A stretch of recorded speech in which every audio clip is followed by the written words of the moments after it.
Welcome! My name is Peter and I'm an accountability coach. I've been helping and serving others for around 15 years at overcoming their barriers and blockers and achieving their goals. This month being Money May, I was interviewed by Zishan Khan, the money coach, which you can check out on my Facebook at smell_that_coffee. Alternatively, visit smellthatcoffee.co.uk. Now, I wanted to share some of the top tips, common sense and insights from the interview with you all today.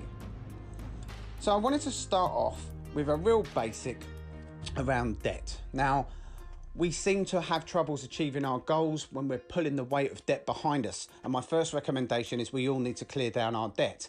Many of us with credit card debt tend to pay the minimum amount and we never seem to be moving forwards. We're wheel spinning and almost stuck in the mud. I'd recommend you pay between 3 and 5% off of your debt on a monthly basis and consolidate all of your debt into a singular payment in order to achieve this. There are many cards out there that are offering interest-free, so move them all onto that interest-free option so you're not paying anything extra and you're just biting into the debt and getting that debt total amount reduced. When you think about housing, property, and for those of you that have a mortgage, there's a real top tip here. For example, if your mortgage is £1,000 per month, did you know by paying £500, half of that amount, every 2 weeks, so that's not every half month, that's every 2 weeks, that because interest is worked out daily, you'll pay less interest. You'll end up paying an extra payment per year, and that will, on average, bring your mortgage down by over 5 years. So it's a real top tip there at saving and also reducing that interest on overall. Now, for most of us, the reason, and it's very obvious that we're in debt, is that our earnings don't match our expenditure. And this comes down a little bit to our feelings and how we feel in our relationship with money. You know, when you're earning a certain amount of money, a lot of people say, well, I feel I've got a good job, so I should have a good car. I feel because I'm a certain age, I should have a certain size house. So we tend to spend outside of the remit of our earnings. Now, it doesn't matter whether you're earning £1,000 a month or £5,000 per month. A lot of people are spending more than what they're earning, acquiring that debt, the creditors are calling, and ultimately that will prevent you from moving forwards and achieving some of your goals, especially with becoming financially free or living that lifestyle that you wish. So how can we start to look into this? Well, once the debt is set up to be repaid and we're starting to chunk down into that debt and we get that debt cleared, that's the first thing. We start to look at what options do we have within our own homes. We all have utility bills, gas, electric, etc. Take a look at what is essential and make sure that you utilise the tools available with Money Expert to get the very best price and deals that are out there. There's plenty of them on option, and that will help reduce your monthly outgoings. Second of all, always check for the cheeky £5 and £10 free trials that are now chargeable and you've let slip by in your direct debit or standing orders, and let's get those cleared off if they're not being used and make sure you're saving those pennies. But fundamentally, probably one of the biggest outgoings we all have is our snacks and lunch. You know, it's very simple to butter a slice of bread. However, many of us go to work and buy lunch and can cost us up to £5 or £10. And for the average full-time worker working 20 days in a month, we end up spending over £200, and we could easily recoup that money per month just by making that small-time investment the night before. Now, don't get me wrong, all of this saving may make some of you feel, but you know, it just doesn't feel right to me. I want to have what I want. I want to get that car. I would like the latest tech. I don't feel that I should be restrained, and I don't think you should be either. You should absolutely have what you want, but you need to shop savvy and you need to make sure you're not overpaying.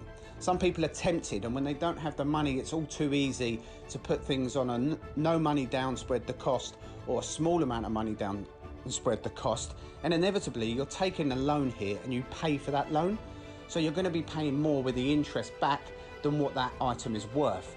So let's get yourself in a position where you save to earn that money, i.e. you save your money up to acquire your item that you require, or you put yourself in a position where you're not paying over the odds.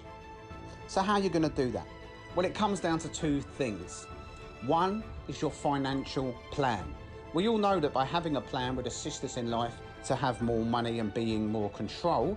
But yet if I asked you what is your 5-year, maybe your 3-year, even your 12-month or 6-month plan to produce this, many people don't have this information available. And this is why I can probably guess your bank account within £100 or £200, because money is just slipping away and we're not consciously aware of it. Also, with the use of credit and debit cards, with no exchange of physical cash, there is no kind of ownership of that money just slipping out of your bank account. So get yourself a financial plan, write down your incomings and your outgoings, and take control of your money rather than your money controlling you. Now, finally, I wanted to share with you all what is a top tip used historically by many millionaires. It is shared and talked about both on the internet and in the libraries and by many authors, that is a proven technique of how some of the rich and super rich actually manage their money, and I'm going to share it with you today. So this is the 70-10-10-10 model. Now, this model is that 70% of your earnings are spent on your living expenses, your rent, your travel, your food. 10% of what you earn should be squirreled away for the rainy day or for that bright, shiny thing that you want to buy, having money available, cash, so that you don't have to take on credit. 10% of what you earn should be put to work, should be put into investments, long-term savings, etc., that pay you the very most amount of money, and you keep building that pot up. And finally, 10% is about charity or helping others, friends, family.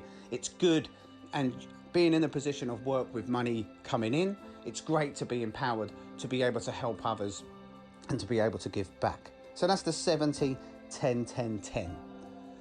Now, knowing something isn't doing something, and many times starting something new can be hard, whether it be going to the gym, starting a diet, or in this case, financially setting up your plan and starting up a new way of managing your money. And here is where an accountability coach can really assist you in your life. So why not get in touch today at smellthatcoffee.co.uk. My name is Peter, and I look forward to either speaking to you next week or seeing you very soon.